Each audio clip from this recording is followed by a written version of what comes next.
Hi mga kapatid, kumusta kayo?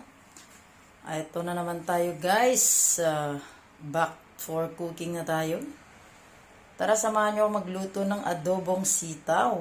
Okay, let's start guys. Ito na yung mga ingredients. Maglagay tayo ng dried fish, ginger,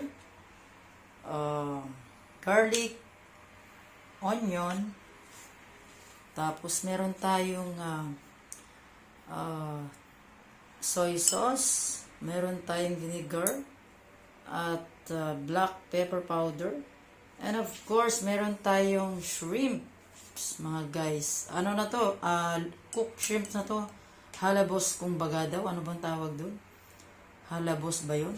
Yun guys, is naluto na ito sa ginger powder, black pepper, at saka little salt. Okay? And of course, di mawawala ang ating olive oil mga guys, or it's up to you, mantika, no worries. At ang ating main ingredients ay ang sitaw. Okay, fresh to guys na nabili ko sa market. So let's start mga kapatid. Okay guys, let's start. Olive oil. Okay, then sunod natin yung ating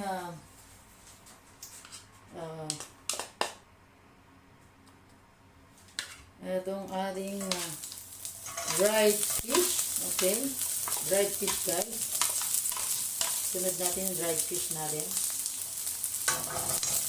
Lutuin natin yung sandali. Ayan mga kapatid, hintayin natin maluto. Okay. Ayan mga kapatid, since okay na yung ating dried fish, okay, set aside natin. Then lagay na yung ating garlic. Yung ating garlic, okay. Ayan, garlic natin. Hintayin natin siya mag-brown. Then, sunod natin yung ating bawang. I mean, sibuyas pala, guys. Ayan, okay na yung ating garlic, guys. Sunod natin yung ating sibuyas. Pamayin na natin para mabilis. Okay. Ayan, ang ating sibuyas. Hintayin natin mag-brown din. Sunod natin sandali yung luya mamaya. Okay. And guys, sunod natin ating ginger or luya. Ayan.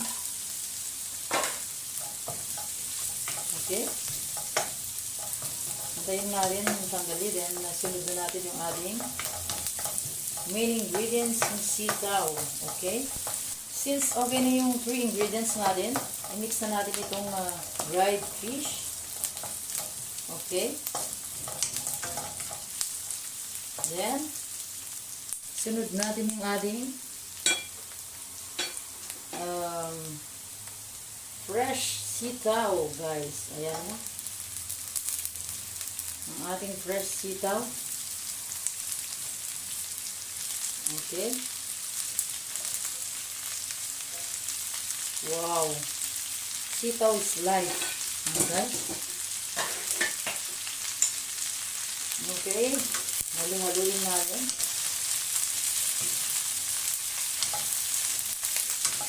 Then, ihuli natin guys yung ating hinalabos na hipon kasi luto na yun. So, later natin ilagay. Okay. Ayan mga kapatid. Then, of course, sunod natin yung ating soy sauce or toyo. Ayan. Then, ang ating paminta. Pangayin natin para masarap. Maraming paminta, masarap. Ayan. Ayan guys. Then, halu-haluin ulit. Ganyan lang kasimple guys. Gusto, napakasarap nitong adobong sitaw. Woo! Kaya magkamayan tayo mamaya guys. Okay, then takpan muna natin guys. Isa pala guys, technique sa pagluluto ng sitaw is wag na wag lagyan ng tubig. Okay? Kasi magtutubig yan mamaya pag lagyan natin ng suka. Okay? So, takpan muna natin guys. Okay? See you later. Okay mga kapatid, let's check. Ow! Ready na siya guys. Ayan na.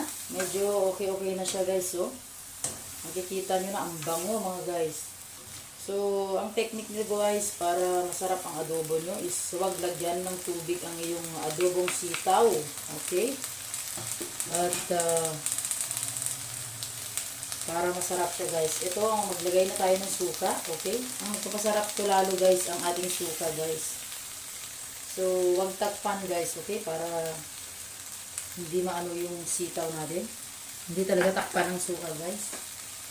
Okay, hintayin natin siya. After 2 minutes, okay? Okay mga kapatid, after 2 minutes, ilagay natin yung ating cooked shrimps, guys. Ito yung niluto ko sa, ginger powder, black pepper, and salt. Okay. Dahil okay naman na itong ating sitaw. Ayan guys, so, kapag magluto ko ng adobong sitaw, wag na wag lagyan ng tubig dahil magtutubig siya ng kusa o magtutubig yan ng kusa. At para maano nyo talaga ang sitaw nyo na napakasarap. Okay mga guys? Ayan. Oh, maraming hakutin na kanin ito mga kapatid. Yummy! Okay. So since medyo okay na yung suka niya, is takpan mo natin sandali. Ayan. See you later guys. Check na natin mga kapatid. Ayan na guys, ang ating adobong sitaw with dried fish. Yummy, yummy. Okay guys, at tinikman ko na to kanina mga kapatid. At tamang-tama yung asin niya at saka yung kanyang alat. So, okay na siya. So, lagyan na natin siya sa plate and let's eat. Ayan guys. Okay, let's check guys. Yahoo! It's time to eat na guys. Tikman natin. Kung makikita nyo, maliliit ang aking shrimps na niligay dahil ito ay masarap guys, matamis. So tikman natin mga kapatid.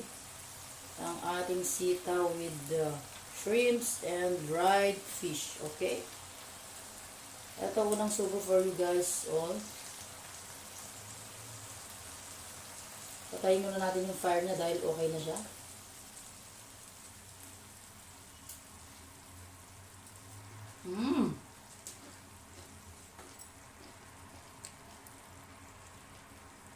Yummy! Ma-crispy-crispy pa siya guys. Masarap yung ganito at hindi ma-overcook. Thank you mga kapatid. Salamat sa time nyo sa panonood sa ating special dish na ang aking adobong sitaw. Okay? Thanks guys and keep safe. God bless all. Love you all guys. Bye.